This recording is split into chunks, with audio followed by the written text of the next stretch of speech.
Assalamualaikum Assalamualaikum warahmatullahi wabarakatuh. Yang dihormati Ibu Nindya selaku dosen pengampu mata kuliah manajemen strategik. Kami di sini ingin mempresentasikan hasil kerjaan kami mengenai analisis strategi bisnis dari PT Sepatu Bata. Ya. Oke, sebelumnya ada 5 anggota kami yang akan saya perkenalkan. Yang pertama ada Ahmad Haromein, kedua ada Bagas Kurniawan, lalu ada Wiwit Lanjar Pangesti, yang keempat ada Pikanti Endah Hartanti, dan yang terakhir ada Tiara Oktav Ventika Putri. Oke. Oke, selanjutnya latar belakang akan dibacakan oleh kawan saya, dipersilakan. Untuk latar belakang, PT Sepatu Bata adalah produsen alas kaki yang memproduksi beragam alas kaki meliputi sepatu kulit, sandal, sepatu kanvas, sepatu santai, sepatu olahraga, dan sandal injection. PT Sepatu Bata atau lebih dikenal dengan Sepatu Bata merupakan perusahaan sepatu ternama di Indonesia dengan sejarah perjalanan panjang lebih dari 8 dekade. PT Sepatu Bata didirikan di Indonesia pada tahun 1931 yang merupakan bagian dari perusahaan Bata Shoes Organization. Bata Shoes Organization merupakan perusahaan industri alas kaki global yang didirikan oleh dua saudara yaitu Thomas Anna dan Anthony Bata pada tahun 1894 di Zin Republic of Czechia. Awal mula berdirinya atau kehadiran PT Sepatu Bata di Indonesia diawali dengan melakukan kerjasama dengan NV, Netherlands Dutch, sebagai importir sepatu yang beroperasi di Tanjung Priok. Pendirian PT Sepatu Bata sebagai importir sepatu ditandai dengan Akta Notaris Adrian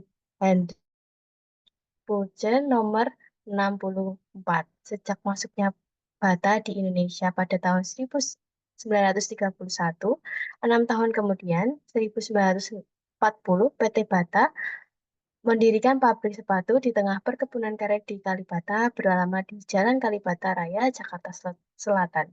Pabrik ini didirikan oleh Sepatu Bata di Kalibata menjadi tonggak sejarah bagi produsen sepatu bata secara lokal di Indonesia. Berikut ini adalah perjalanan dari PT Sepatu Bata yang tadi pertama didirikan tahun 1931, kemudian mulai memproduksi di Kalibata tahun 1940, dan mulai masuk di atau terdaftar di Jakarta Stock Exchange atau sekarang disebut BI pada tahun 1982. Kemudian menyelesaikan pembangunan pabrik di Purwakarta pada tahun 1994. Pada tahun 2009 menjual pabrik yang pertama dibuat di Kalibata dan memindahkan semua produksinya ke pabrik Purwakarta. Pada tahun 2017 membuka toko dengan konsep Angel One. Tahun 2018 membuka toko dengan konsep baru yaitu Batara dan Angela. Dan tahun 2019 membuka toko dengan konsep baru yaitu Bata Red 2.0. Baru tahun 2020, Bata meningkatkan penjualan digital dengan pertumbuhan 95%. Tujuan dari penulisan ini yang pertama untuk mengetahui analisis lingkungan bisnis yang mempengaruhi PT Sepatu Bata. Yang kedua, untuk mengetahui strategi bisnis yang digunakan PT Sepatu Bata. Yang ketiga, untuk mengetahui kinerja PT Sepatu Bata. Yang keempat, untuk mengetahui tantangan dan masalah yang dihadapi PT Sepatu Bata. Dan yang kelima, untuk mengetahui solusi dan rekomendasi jangka pendek dan jangka panjang PT Sepatu Bata. Metode penelitian ini yaitu jenis penelitiannya yang digunakan yaitu penelitian kuantitatif atau penelitian yang digunakan atas hasil data atau pengklasifikasian yang berfokus pada pemahaman mendalam tentang suatu fenomena secara holistik atau kontekstual dengan teknik yaitu teknik dokumentasi dan studi literatur.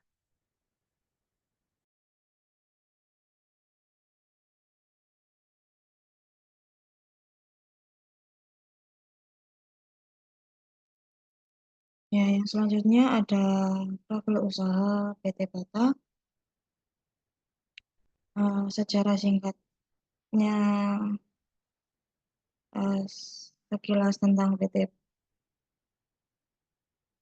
Bata dari awal berdirinya hingga saat ini. PT Bata TBK memproduksi berbagai macam sepatu antara lain sepatu dan sandal kulit, sepatu kasual, sepatu olahraga, sepatu kanvas rakitan, dan sandal weton. Bata atau perusahaan sepatu tanda Bata didirikan oleh Thomas dan saudara perempuannya Anna dan Anon. Uh, Bata di Bremen, Cekoslovakia pada tahun 1894.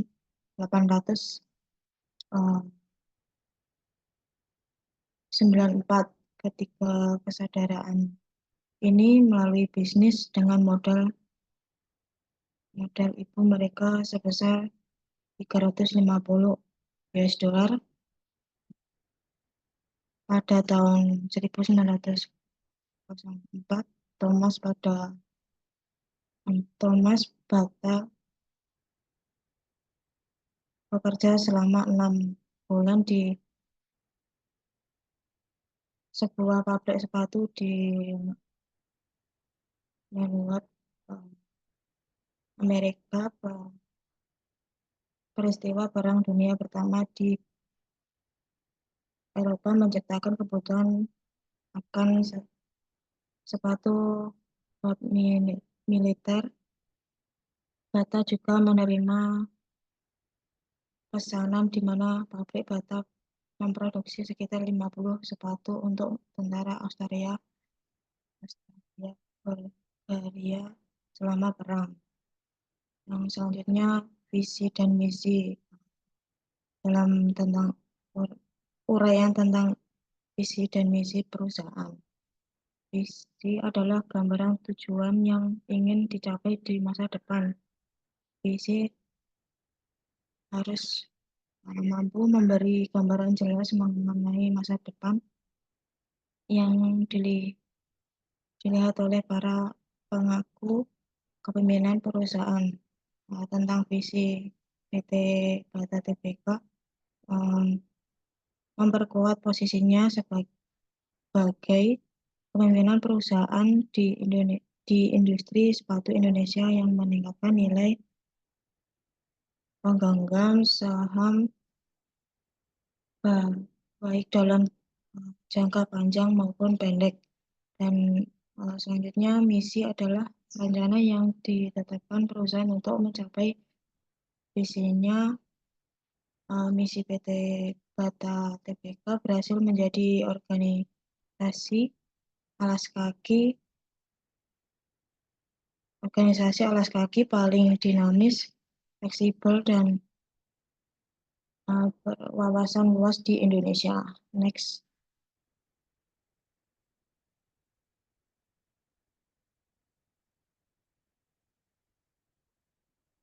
Dan ada struktur organisasi, penjelasan tentang struktur organisasi dan peneguran perusahaan. Struktur organisasi menentukan bagian fungsi organisasi seperti berbagian tugas, koordinasi, dan pengendalian diarahkan untuk mencapai tujuan organisasi. Di bawah ini adalah diagram PT Sepatu Bata Tbk. Gambar 2.2 diagram struktur organisasi PT Bata Tbk. Yang berikutnya berikut penjelasan struktur organisasi PT Sepatu Bata Tbk. Yang ke satu, Dewan Direksi bertanggung jawab atas pengambilan keputusan strategi dan pemimpin perusahaan, terdiri dari EO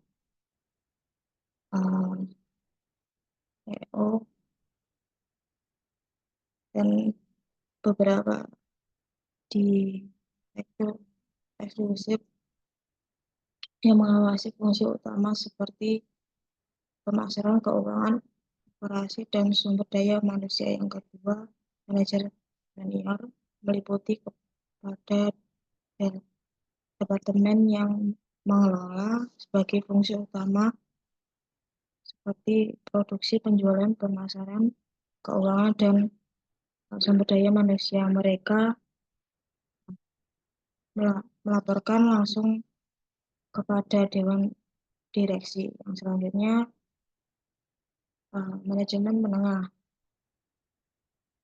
bertanggung jawab untuk mengawasi operasi sehari-hari dan memastikan bahwa di kebijakan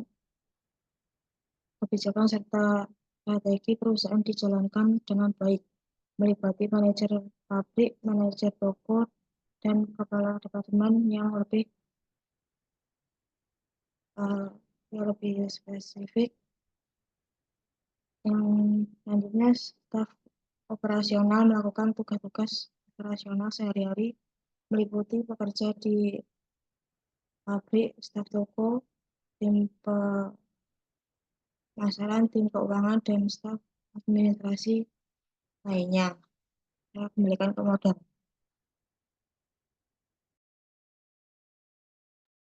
Oke, baik. Terima kasih atas waktunya. Jadi sekarang kita akan membahas mengenai analisis Pestel.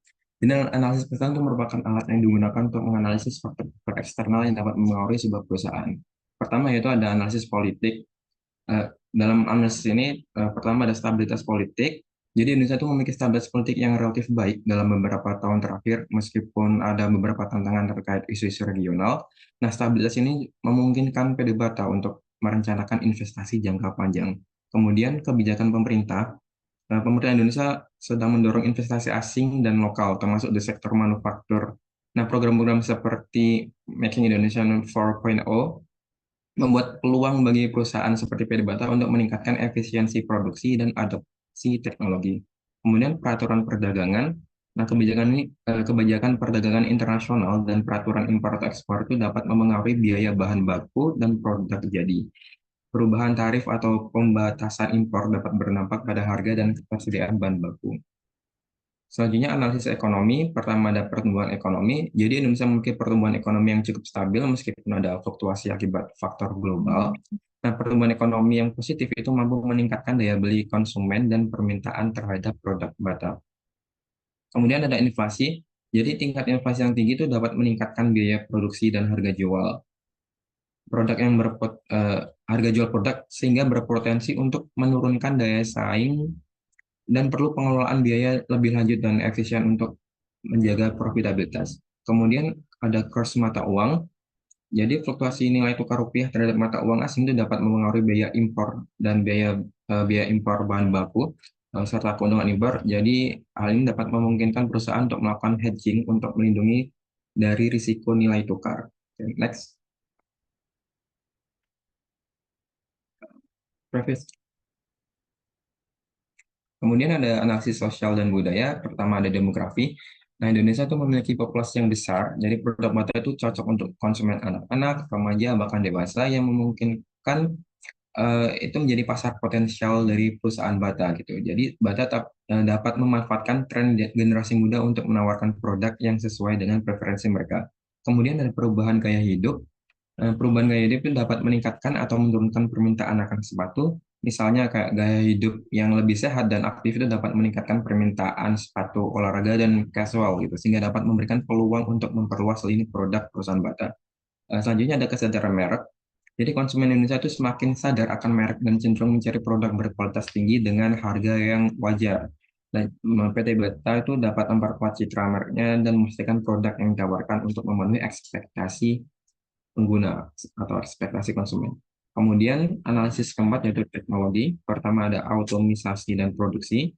Nah, penggunaan teknologi dalam proses produksi itu dapat meningkatkan efisiensi dan kualitas produk dari PT Bata. Kemudian e-commerce. Nah, pertumbuhan platform e-commerce itu membuka peluang baru untuk penjualan yang dapat dimanfaatkan oleh PT Bata untuk menjangkau lebih banyak konsumen dan meningkatkan penjualan mereka. Kemudian ada inovasi produk. Nah, penelitian dan pengembangan atau R&D. itu untuk menciptakan produk inovatif yang memenuhi kebutuhan konsumen sehingga dapat memberikan keunggulan kompetitif karena terus berinovasi dalam desain dan bahan sepatu. Oke, next.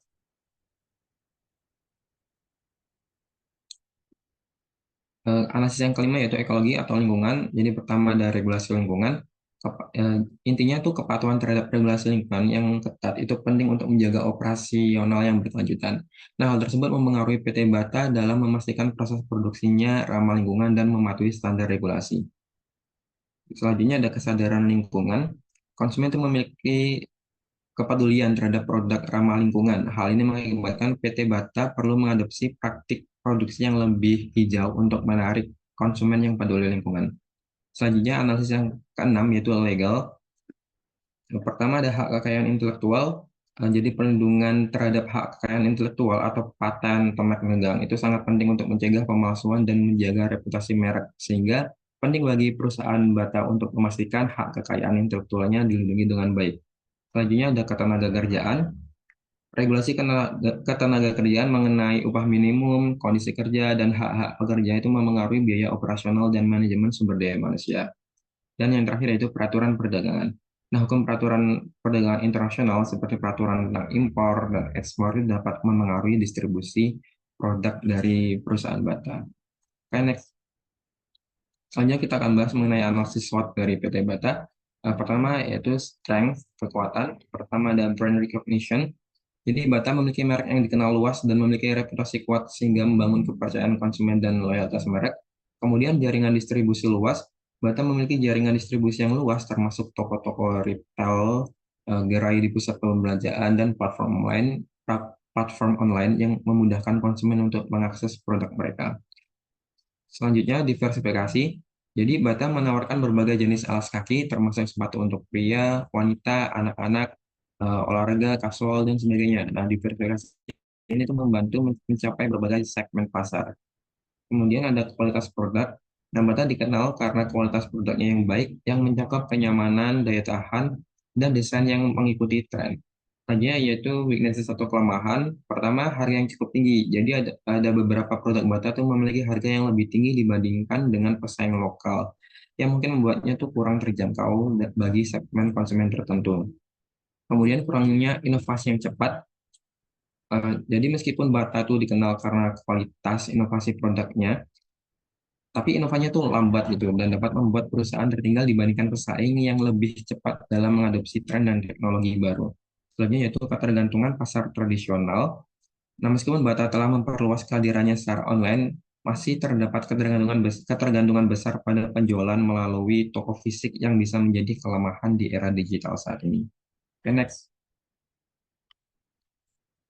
Selanjutnya yaitu opportunities. Jadi pertama ada pertumbuhan e-commerce. Nah, peningkatan belanja online memberikan peluang besar bagi Bata untuk memperluas penjualan digital dan menjangkau lebih banyak konsumen melalui platform e-commerce. Kemudian inovasi produk dan teknologi, pengembangan produk baru dengan memanfaatkan teknologi inovatif seperti bahan yang ramah lingkungan atau desain ergonomis itu dapat menarik konsumen baru dan mempertahankan pelanggan lama. Selanjutnya pasar muda dan berkembang. Nah, dengan populasi yang besar dan demografi yang muda, Indonesia itu menawarkan pasar yang berkembang untuk produk kaos kaki, khususnya yang sesuai dengan gaya hidup aktif dan tren fashion terbaru bagi mereka.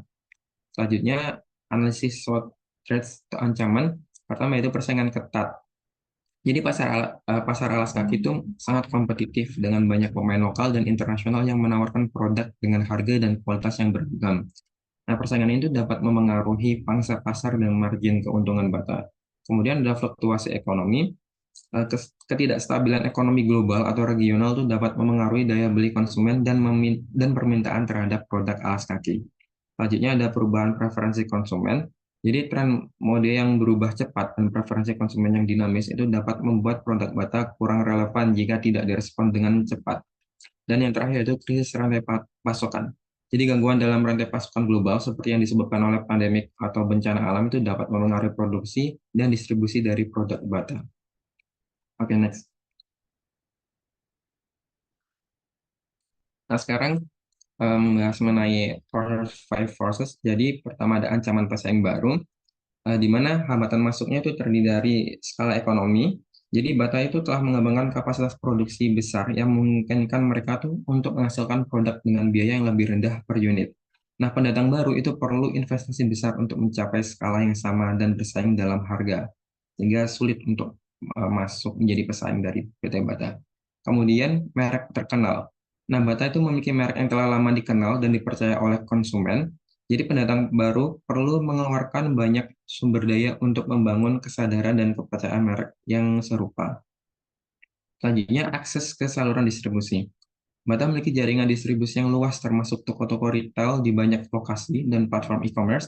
Jadi pendatang baru akan menghadapi kesulitan dalam membangun saluran distribusi yang serupa dari nol. Dan yang terakhir itu regulasi dan perizinan. Jadi industri alas kaki memerlukan berbagai perizinan dan kepatuhan terhadap regulasi yang dapat menjadi hambatan bagi pendatang baru. Selanjutnya, daya tawar pemasok. Jumlah pemasoknya itu pertama ada diversifikasi pemasok. Jadi Bata memiliki banyak pemasok untuk berbagai bahan baku seperti kulit, karet, dan bahan sintetis. Nah, diversifikasi ini mengurangi ketergantungan pada satu pemasok dan meningkatkan posisi tawar-menawar dari perusahaan Bata. Kemudian kualitas bahan baku.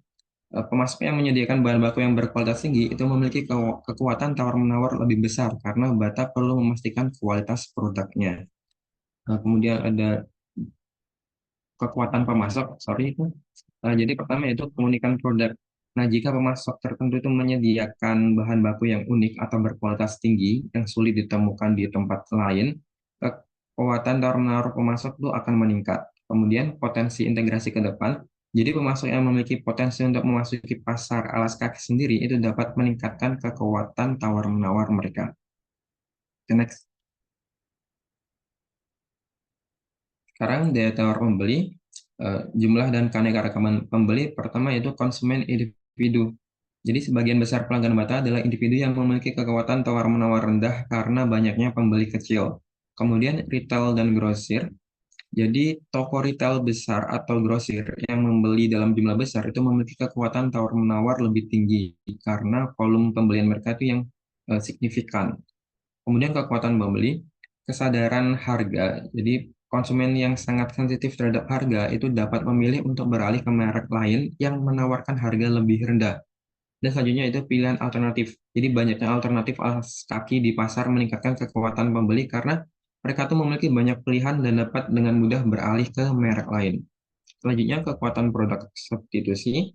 Jenis produk penggantinya pertama yaitu produk pengganti langsung.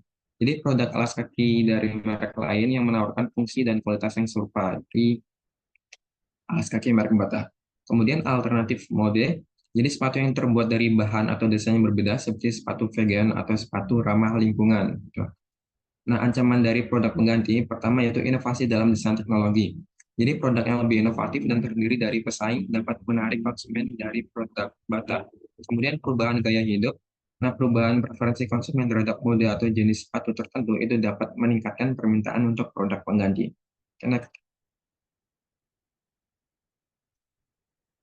Selanjutnya yaitu persaingan antar perusahaan. Intensitas persaingan pertama itu jumlah kompetitor. Jadi industri alas kaki itu sangat kompetitif dengan banyak pemain lokal dan internasional seperti Nike, Adidas, dan merek lokal lainnya. Kemudian diferensiasi produk. Nah, produk Bata itu harus terus berinovasi dan mengikuti tren mode untuk mempertahankan keunggulan kompetitif. Selanjutnya kondisi persaingan. Pertama strategi harga. Jadi banyak perusahaan bersaing melalui strategi harga yang agresif yang dapat mengurangi margin keuntungan Bata. Kemudian promosi dan pemasaran. Jadi intinya itu ada kampanye pemasaran yang agresif dari pesaing itu dapat menarik konsumen dari Bata gitu. Kemudian yaitu inovasi produk. Nah, pesaing yang terus berinovasi dalam desain dan teknologi produk itu dapat menekan posisi pasar Bata. Okay, next.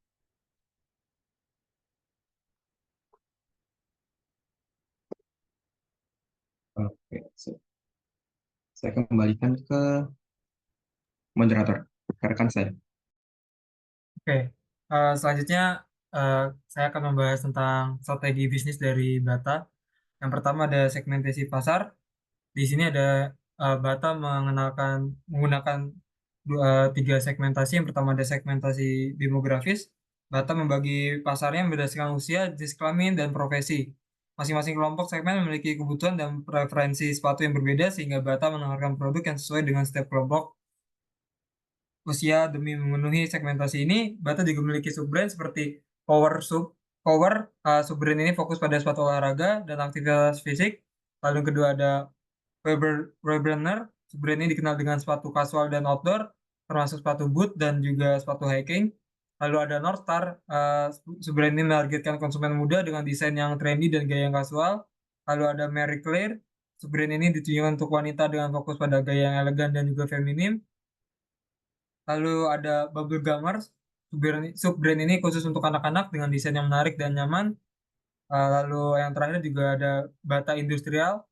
Sub-brand ini menyediakan sepatu keselamatan dan sepatu kerja untuk lingkungan industri. Produk ini dirancang untuk memberikan perlindungan dan kenyamanan di tempat kerja. Lalu pada segmentasi geografis, Bata sebagai merek sepatu yang telah mengakar kuat di Indonesia secara cermat menyesuaikan distribusi produknya dengan mempertimbangkan variasi iklim dan budaya di setiap wilayah. Di daerah-daerah dengan iklim panas, misalnya Bata menawarkan koleksi sandal jepit yang nyaman dan stylish memenuhi kebutuhan sehari-hari masyarakat yang lebih sering beraktivitas di luar ruangan. Sebaliknya di daerah yang lebih dingin seperti pegunungan, mereka menyediakan sepatu bot yang hangat dan tahan lama. Selain itu, Bata juga mempertimbangkan kepadatan penduduk dalam strategi pemasarannya. Di kota-kota besar, mereka memposisikannya dengan membuka gerai-gerai yang lebih besar dengan beragam produk yang memenuhi sebagai selera dan kebutuhan. Lalu di daerah pedesaan yang memiliki akses terbatas ke toko-toko besar, Bata mengambil pendekatan yang lebih personal dengan uh, bekerja sama dengan toko-toko kecil atau retail-retail kecil dengan sistem kemitraan. Selain itu juga mereka menyediakan layanan e-commerce. Dengan cara ini, Bata memastikan bahwa produknya tetap dapat diakses oleh semua kalangan. Lalu pada segmentasi psikografis, Bata mengelompokkan konsumen berdasarkan gaya hidup seperti aktif, kasual, formal, dan juga trendy. Misalnya bagi mereka yang menjalani gaya hidup aktif, Bata menyediakan berbagai sepatu olahraga yang mendukung aktivitas fisik sehari-hari. Untuk yang lebih kasual, terdapat pilihan sepatu yang nyaman dan santai untuk dipakai sepanjang hari. Sedangkan bagi mereka yang sering menghadiri acara formal, Bata juga menawarkan koleksi sepatu-sepatu formal yang elegan dan juga berkelas. Selain gaya hidup, Bata juga mempertimbangkan minat dan profesi konsumen dalam strategi pemasarannya. Mereka menyadari bahwa hobi dan pekerjaan seseorang dapat mempengaruhi kebutuhan mereka akan sepatu tertentu. Oleh karena itu, Bata menawarkan berbagai produk yang sesuai dengan minat dan profesi konsumen. Misalnya bagi para pecinta olahraga, tersedia sepatu khusus untuk lari, sepak bola, dan aktivitas fisik lainnya. Lalu bagi pekerja industri, mereka membutuhkan perlindungan ekstra. Bata menyediakan sepatu safety yang dirancang untuk keselamatan dan kenyamanan di tempat kerja. Next. Oke, lanjutnya adalah strategi operasional produksi. Yang pertama ada strategi produksi. Bata menggunakan strategi produksi yang efisien dan juga fleksibel untuk memenuhi permintaan pasar yang beragam. Mereka mengadopsi teknologi terkini dan juga metode produksi yang inovatif untuk memastikan bahwa setiap produk yang dihasilkan memenuhi standar kualitas tinggi. Meskipun Bata saat ini tidak memiliki fasilitas produksi sendiri yang ditutup pada uh, waktu berdekatan ini yang di Purwakarta, mereka tetap bekerja sama dengan mitra-mitra lokal di Indonesia untuk memproduksi sepatu mereka. Kerjasama ini memungkinkan Bata untuk memanfaatkan keahlian dan kapasitas produksi lokal, sehingga dapat mengurangi biaya produksi dan mendukung perekonomian setempat. Bata seringkali memperbarui lini produknya dengan koleksi baru yang mengikuti tren fashion terkini, memastikan bahwa mereka selalu relevan dan menarik bagi konsumen. Melalui sistem produksi yang mereka anut, Bata pada tahun 2012 hingga 2015 berhasil menyatakan surplus laba operasional. Lalu pada manajemen rantai pasokan. Manajemen rantai pasokan sepatu Bata mengedepankan efisiensi melalui berbagai strategi yang terintegrasi. Jaringan pasokan yang terintegrasi dengan pemasok bahan baku dan komponen terpercaya memastikan pasokan bahan baku yang stabil dan berkualitas tinggi. Mereka juga bekerja sama dengan pemasok bahan dari lokal maupun luar dalam memasok kebutuhan mereka. Hal ini memungkinkan Bata untuk menjaga standar kualitas produknya, sekaligus mengurangi risiko gangguan dalam rantai pasokan. Selain itu, Bata menggunakan sistem perencanaan permintaan yang akurat untuk memastikan produksi mereka sesuai dengan kebutuhan pasar. Dengan demikian, mereka dapat menghindari kelebihan atau kekurangan stok yang dapat mempengaruhi kinerja bisnis. Untuk mendukung semua proses tersebut, Bata mengandalkan teknologi informasi yang canggih. Penggunaan teknologi ini memungkinkan Bata untuk melacak pergerakan bahan baku, komponen, dan produk jadi di seluruh rantai pasokan mereka dengan akurasi yang tinggi. Oke, yang ketiga, manajemen kualitas. Bata menggunakan beberapa pendekatan. Yang pertama ada pendekatan sistematis. Bata menggunakan pendekatan sistematis untuk manajemen kualitas yang didasarkan pada siklus PDCA atau Plan, Do, Check, Act. Siklus ini membantu Bata untuk terus meningkatkan produksinya. Lalu ada pendekatan tim quality control yang terlatih dan berpengalaman bertanggung jawab untuk memastikan bahwa semua produk Bata memenuhi standar kualitas yang diterapkan. Yang kedua ada kontrol kualitas multitahap. Di sini produk Bata melalui beberapa tahap pemeriksaan kualitas sebelum dipasarkan. Pemeriksaan ini dilakukan di berbagai tahap produksi, mulai dari penerimaan bahan baku hingga pengemasan produk. Jadi, Bata juga menggunakan berbagai metode kontrol kualitas seperti inspeksi visual, pengujian laboratorium, dan juga pengujian fungsional. Standar kualitas Bata juga memiliki standar kualitas internasional di mana Bata menerapkan standar kualitas internasional seperti ISO 9001 dan SNI. Standar ini memastikan bahwa produk Bata memenuhi persyaratan kualitas yang diakui secara global dan nasional. Bata juga memiliki sertifikasi SATRA pada produksi sepatu set mereka. Hal ini memastikan bahwa kualitas bahan yang dijadikan dasar pembuatan sepatu mereka terjaga dengan baik. Next. Oke, yang terakhir pada bab ini ada inovasi dan R&D. Sebagai salah satu perusahaan sepatu terkemuka di Indonesia, PT Sepatu Bata Tbk menunjukkan komitmen yang tinggi terhadap inovasi dan pengembangan produk atau R&D. Perusahaan ini secara konsisten berupaya mengembangkan produk-produk baru yang sesuai dengan kebutuhan dan tren pasar, serta terus meningkatkan kualitas produk yang sudah ada. Dari manajemen inovasi dan R&D mereka menitik beratkan pada dua fokus. Yang pertama fokus pada konsumen. Bata selalu berfokus pada kebutuhan dan keinginan konsumen dalam mengembangkan produk barunya. Lalu juga Bata memiliki tim desain yang kreatif yang selalu mencari ide baru untuk produk sepatu yang inovatif dan stylish. Yang kedua ada proses R&D yang terstruktur. Bata memiliki proses R&D yang terstruktur yang terdiri dari beberapa tahap, mulai dari ide generation hingga commercialization. Bata menggunakan berbagai metode dan tools dalam proses R&D-nya seperti CAD, CAM, dan juga prototyping. Dari hasil R&D mereka dapat menghasilkan penjualan terbaik pada produk yang sedang tren seperti sandal pria energizer. Sandal ini mengikuti tren yang kasual semi formal dengan mengedepankan kenyamanan dengan terinspirasi dari Birkenstock. Lalu ada sepatu kanvas Rover Black yang diminati oleh anak-anak sekolahan dengan ketahanan dan kualitas yang tinggi. Lalu yang terakhir ada Bata 659, di mana sepatu ini merupakan sepatu kerja formal wanita yang berhasil memenuhi ekspektasi penggunanya terkait kualitas bahan.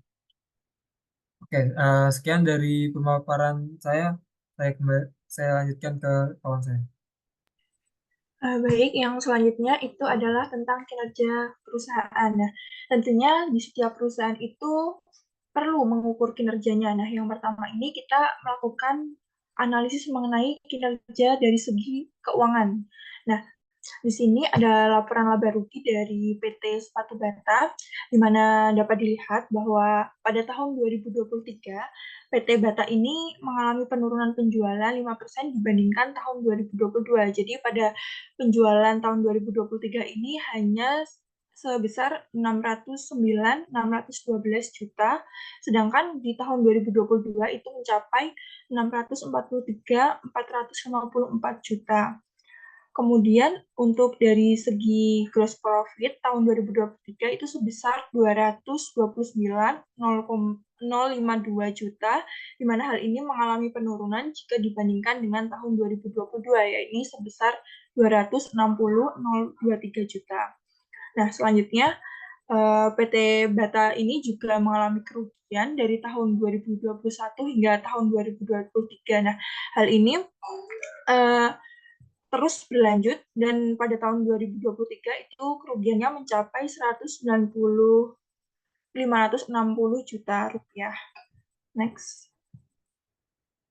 Kemudian jika dilihat dari posisi keuangan itu dalam neraca, dapat dilihat bahwa total aset itu menurun sebesar 19% dibandingkan dengan tahun 2022.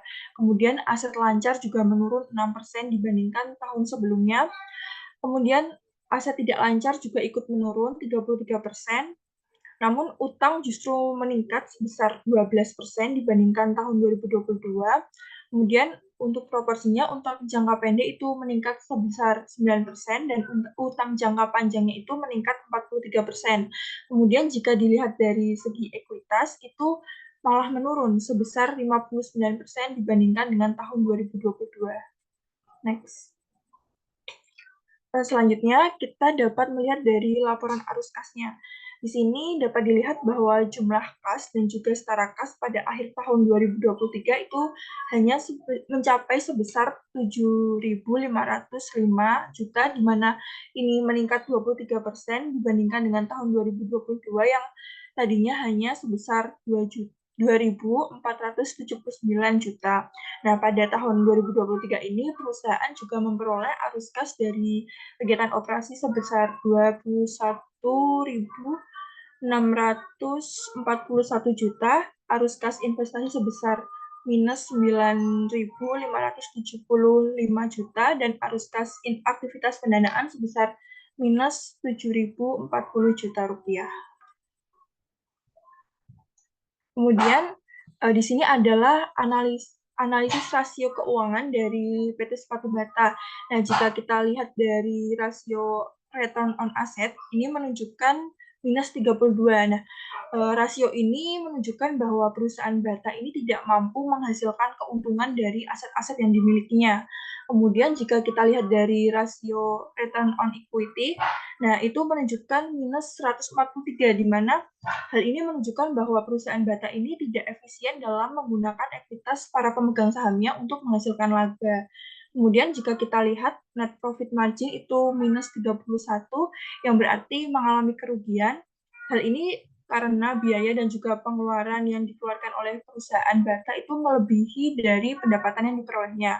Kemudian jika dilihat dari current ratio itu sebesar 89%, di mana ini merupakan yang sangat rendah karena asal lancar ini perusahaan tidak dapat menutupi liabilitas jangka pendeknya secara penuh. Kemudian jika dilihat dari debt equity ratio itu sebesar 346, hal ini cukup besar dan menandakan bahwa perusahaan itu memiliki total utang yang sangat besar dibandingkan dengan ekuitas pemegang sahamnya.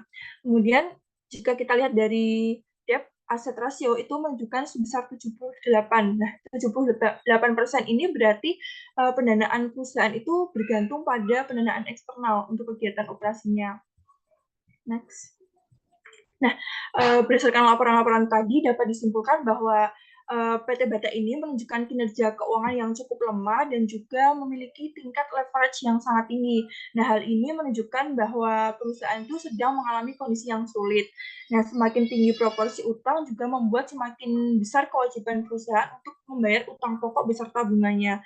Hal ini membuat perusahaan lebih rentan terhadap perubahan kondisi seperti peningkatan suku bunga dan juga penurunan pendapatan yang nantinya akan berdampak pada kemampuan perusahaan dalam memenuhi kewajiban utangnya. Nah, setelah kita menganalisis dari segi keuangan, kita juga perlu menganalisis kinerja perusahaan dari segi non-keuangannya. Next. Nah, untuk yang pertama itu dari segi lingkungan hidup. Nah, jadi di perusahaan Bata ini telah melakukan beberapa upaya untuk meningkatkan kinerja di lingkungan hidup, seperti yang pertama itu menggunakan bahan-bahan yang telah disertifikasi ramah lingkungan oleh otoritas atau organisasi tertentu. Nah, perusahaan juga telah mengupayakan sistem pengelolaan lingkungan yang efektif dan dengan menerapkan 3R, yaitu reduce, reuse, dan recycle.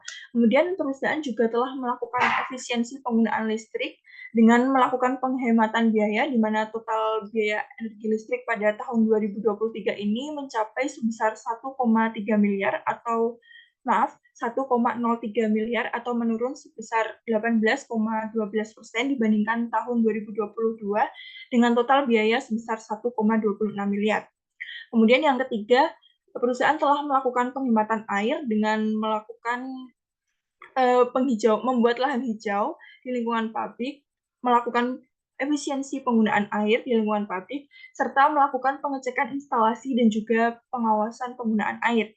Kegiatan upaya pengelolaan terhadap kualitas air ini telah dilakukan perusahaan antara lain dengan memastikan limbah cair dari kegiatan operasional perusahaan dialirkan ke saluran drainase atau septic tank, serta membersihkan drainase mikro dalam area bangunan. Selanjutnya, perusahaan juga telah melakukan pengelolaan terhadap kualitas udara, baik itu di dalam ruangan maupun di luar. Nah, perusahaan juga telah melakukan pemantauan terhadap kualitas udara dengan cara mengukurnya menggunakan multiple impact dengan metode colorimetric dengan alat spektrofotometer yang menunjukkan hasil bahwa perusahaan telah memenuhi mutu udara ambien sesuai dengan peraturan pemerintah Republik Indonesia nomor 22 tahun 2021. Kemudian yang terakhir, telah melakukan pemantauan terhadap limbah bahan berbahaya dan beracun, dan telah melakukan pemantauan terhadap limbah cair domestik. Hasil uji laboratoriumnya menunjukkan bahwa perusahaan telah memenuhi baku mutu sesuai dengan peraturan Menteri Lingkungan Hidup dan Kehutanan Republik Indonesia. Next. Kemudian jika kita lihat dari segi kepuasan pelanggan, PT Sepatu Bata ini telah melakukan survei kepuasan pelanggan sebagai upaya dalam meningkatkan loyalitas pelanggan akan produk dan juga pelayanan yang telah berikan.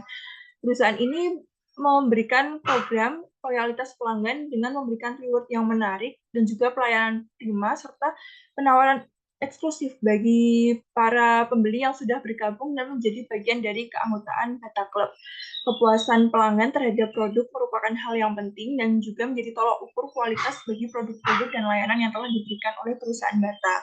Perusahaan ini menindaklanjuti hasil survei kepuasan pelanggan untuk melakukan perbaikan, pengembangan produk, hingga merancang strategi pemasaran agar dapat memenuhi harapan konsumen dan juga mampu bersaing dengan produk-produk lain yang dilakukan untuk meraih kepuasan pelanggan serta menjangkau pasar yang lebih luas. Next. Kemudian, jika kita lihat dari reputasi merek sepatu Bata ini telah lama berdiri dan juga pernah menjadi market leader dengan jumlah market share mencapai 40%, di mana reputasi merek Bata ini cukup baik dan menjadi salah satu top of mind brand awareness sepatu casual yang banyak dikenal oleh masyarakat. Nah, berdasarkan hasil riset yang telah saya cari, itu dari Talenta Data Indonesia atau Indonesia Data pada tahun 2023, merek Bata merupakan merek yang paling banyak dikenal oleh masyarakat atau top of mind brand awareness sepatu casual tahun 2023 dengan jumlah persentase mencapai 18,02%. Selanjutnya, jika dilihat dari segi market share by brand share casual tahun 2023, merek Bata ini menjadi urutan kedua setelah merek Converse dengan total market share sebanyak 16,44%. Next. Nah, selanjutnya jika dilihat dari tanggung jawab sosial perusahaan. Jadi di sepanjang tahun 2023 itu PT Bata telah merealisasikan anggaran sebesar 264,52 juta untuk program Corporate Social Responsibility atau CSR. Untuk program-programnya itu sangat banyak. Di sini saya mengambil 4 kegiatan yang telah dilakukan oleh perusahaan Bata. Itu yang pertama, pada tanggal 28 sampai 29 Maret 2023, perusahaan Bata telah melakukan kegiatan sosial dengan berbagi semangat Ramadan kepada karyawan dan juga masyarakat melalui kegiatan buka bersama dan juga pemberian donasi yang mengundang 31 anak yatim piatu di sekitar area pabrik di Purwakarta. Kemudian yang kedua, pada tanggal 11 Mei, itu perusahaan Bata telah melakukan pemberian donasi secara rutin di lingkungan sekitar pabrik Purwakarta berupa beasiswa kepada anak yang berkebutuhan khusus dan juga kurang mampu. Pada tahun 2023 ini, perusahaan Bata telah memberikan beasiswa kepada 25 orang anak berkebutuhan khusus di sekolah khusus Dharma Bakti Asih. Next. Nah, yang ketiga, pada tanggal 8 Juni 2023, perusahaan Bata ini telah mengadakan voluntary teaching program dengan tema kebersihan, teknologi sepatu Bata antibakteri, dan motivasi siswa berkebutuhan khusus, serta Dilangsungkan juga perayaan Hari Lingkungan Hidup Sedunia di sekolah berkebutuhan khusus dan sekolah dasar melalui kegiatan penanaman pohon. Kemudian yang terakhir itu pada tanggal 11 dan 24 September 2023. Perusahaan Bata ini telah menyelenggarakan acara yang mencakup pendidikan dan juga kepedulian terhadap masyarakat. Nah, di sini titik fokusnya adalah health talk yang menarik serta juga kegiatan seperti pemeriksaan kesehatan, makan bersama, dan pembagian vitamin esensial untuk anak-anak sekolah jalanan di ASMK dan Ciputat. Mungkin cukup sekian, saya serahkan ke rekan selanjutnya. Oke, terima kasih Wid atas waktunya. Jadi sekarang kita akan bahas mengenai tantangan internal dan eksternal yang dihadapi oleh PT Bata. Jadi pertama itu ada masalah manajemen. Untuk poin pertama, kepemimpinan dan visi strategis. Jadi kepemimpinan yang kurang efektif. Jadi terdapat beberapa kasus di mana kepemimpinan di dalam PT Bata kurang efektif, sehingga menghambat pertumbuhan dan inovasi mereka. Kemudian pengambilan keputusan. Nah, proses pengambilan keputusan yang lambat itu juga dapat menghambat respon cepat terhadap perubahan pasar dan tren konsumen, sehingga lambat dalam hal inovasi juga. Kemudian komunikasi internal, jadi kurangnya komunikasinya efektif antara departemen dan level manajemen itu dapat menyebabkan miskomunikasi, terus konflik, dan keputusan yang tidak terkoordinasi dengan baik. Selanjutnya, efisiensi operasional. Pertama ada proses produksi. Nah, proses produksi yang tidak efisien seperti penggunaan teknologi lama itu dapat meningkatkan biaya produksi dan menurunkan kualitas produk dari PT Bata. Kemudian manajemen rantai pasokan. Kompleksitas rantai pasokan global itu dapat menyebabkan kesulitan dalam mengelola persediaan dan pengiriman tepat waktu. Nah, ketergantungan pada pemasok tertentu itu juga dapat meningkatkan risiko operasional jika terjadi gangguan dalam pasokan. Kemudian biaya operasional. Jadi biaya operasional yang tinggi itu termasuk biaya tenaga kerja, bahan baku, dan energi itu dapat mengurangi margin keuntungan dari PT Bata. Selanjutnya inovasi dan pengembangan. Pertama ada inovasi lambat. Nah, kurangnya inovasi produk dan adopsi teknologi baru itu dapat membuat PT Bata tertinggal dari pesaing yang lebih inovatif. Kemudian R&D yang terbatas. Jadi investasi yang terbatas dalam penelitian dan pengembangan atau R&D itu dapat membatasi kemampuan perusahaan untuk menghasilkan produk inovatif dan meningkatkan kualitas produk. Selanjutnya yaitu penyesuaian dengan tren pasar. Pertama yaitu adaptasi terhadap perubahan pasar. Nah, kurangnya kemampuan Bata untuk beradaptasi dengan cepat terhadap perubahan tren pasar itu dapat mengurangi daya saing perusahaan. Kemudian diversifikasi produk. Jadi kegagalan dalam mendiversifikasi produk sesuai dengan kebutuhan pasar yang beragam, meskipun Bata sendiri udah banyak jenis diversifikasi produknya, tapi hal itu dapat membatasi pangsa pasar dan pertumbuhan perusahaan apabila mereka gagal memahami kebutuhan pasar. Selanjutnya itu tantangan eksternal. Pertama itu perubahan regulasi. Nah, regulasi lingkungan itu peraturan lingkungan yang semakin ketat terkait penggunaan bahan kimia, pengolahan limbah, dan emisi gas rumah kaca itu dapat meningkatkan biaya produksi dan memerlukan investasi tambahan untuk memenuhi standar baru. Kemudian peraturan ketenaga kerjaan. Jadi perubahan dalam Undang-Undang Ketenagakerjaan termasuk upah minimum, jam kerja, dan hak pekerja itu dapat meningkatkan biaya tenaga kerja dan memerlukan penyesuaian dalam manajemen sumber daya manusia. Selanjutnya, peraturan perdagangan internasional. Jadi tarif, kuota, dan kebijakan perdagangan internasional lainnya itu dapat memengaruhi biaya impor bahan baku dan ekspor produk jadi, serta mempengaruhi daya saing perusahaan di pasar global. Selanjutnya, persaingan pasar. Pertama, ada persaingan dengan merek lokal. Jadi selain merek internasional tuh Bata juga memiliki menghadapi persaingan dengan merek lokal yang sering menawarkan produk dengan harga yang lebih murah dan kompetitif, sehingga persaingannya ketat.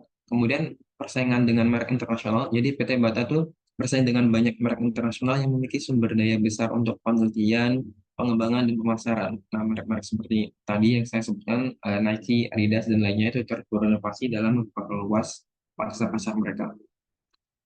Kemudian yaitu inovasi dan tren mode.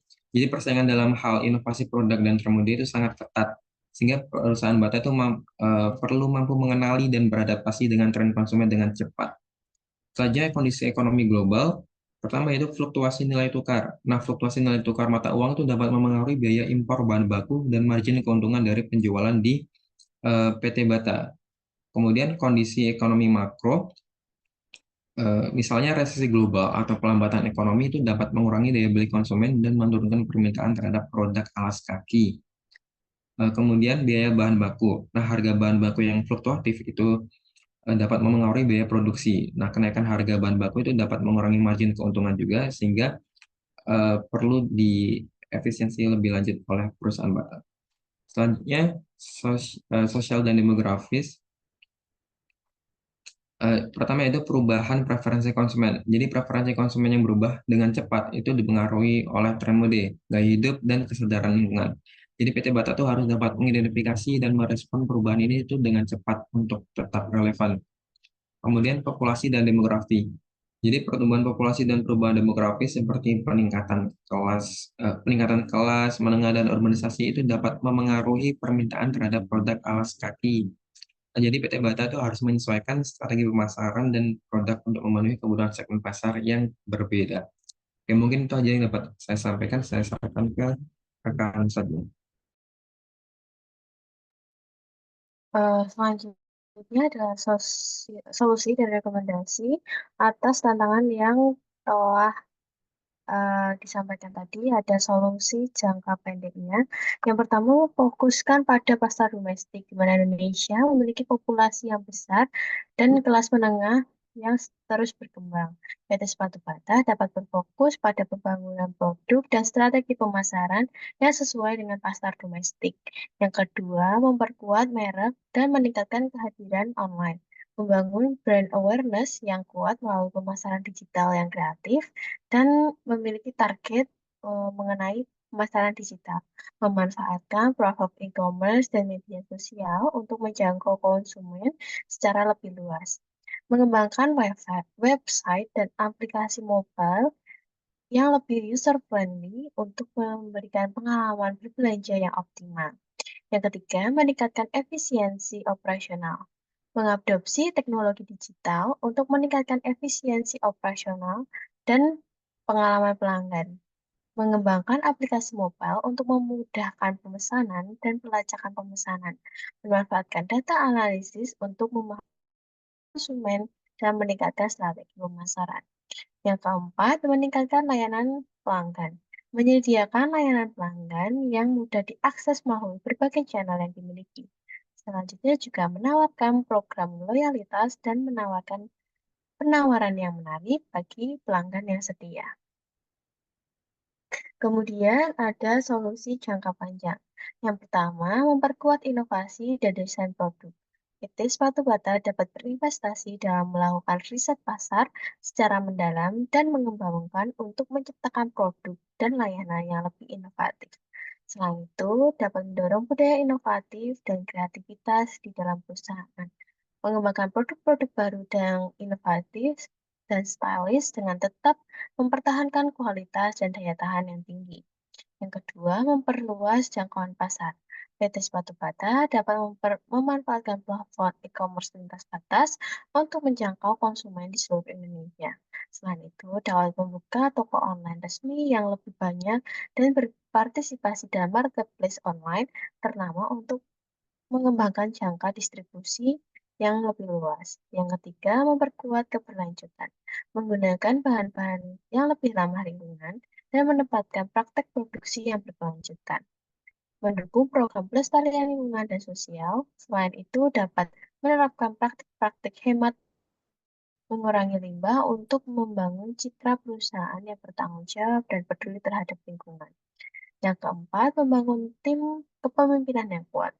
Membangun tim kepemimpinan yang kuat dan visioner, berpengalaman, meningkatkan kualitas manajemen dan tata kelola perusahaan, dan memastikan penerapan strategi yang efektif dan efisien agar dapat terukur. Yang kelima, membangun produk yang premium.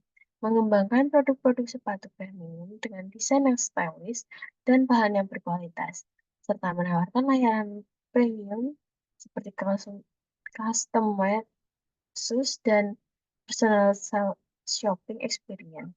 Selain itu juga membangun brand image sebagai perusahaan sepatu premium yang terpercaya. Selanjutnya akan dilanjutkan oleh rekan saya.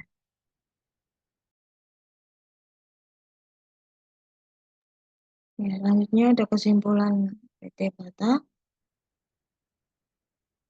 Ringkasan dalam poin-poin utama Esen. Sejarah didirikan pada tahun 1931, PT Bata telah berkembang menjadi salah satu prosedur dan menggeser sepatu besar di Indonesia. Visi dan misi fokus pada kualitas produk, kualitas pelanggan, inovasi, dan tanggung jawab sosial. Dan struktur organisasi terdiri dari Dewan Redaksi, manajemen senior, manajemen penengah, dan staf operasional yang bekerja sama untuk mencapai tujuan perusahaan. Yang selanjutnya, perdagangan masa depan.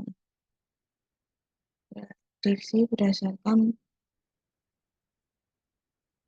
analisis masa depan PT Bata. PT Bata diharapkan terus tumbuh dan adaptasi terhadap perubahan pasar melalui inovasi produk dan perluasan seluruh distribusi. Perusahaan juga dapat membuat kehadirannya di pasar era e-commerce dan meningkatkan praktek bisnis lanjutan untuk menarik konsumen yang menyalurkan peduli terhadap lingkungan. Lebih lanjut dengan tujuan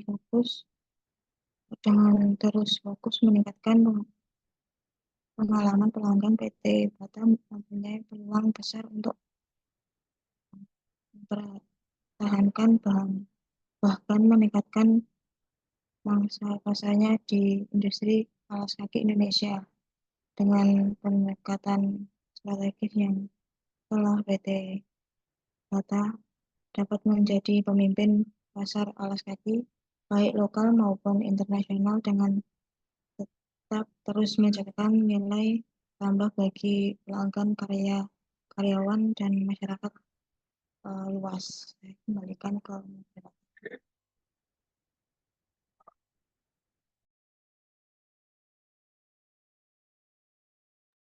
Oke, sekian dari keseluruhan presentasi dari kelompok 8 tentang analisis strategi bisnis dari perusahaan Bata.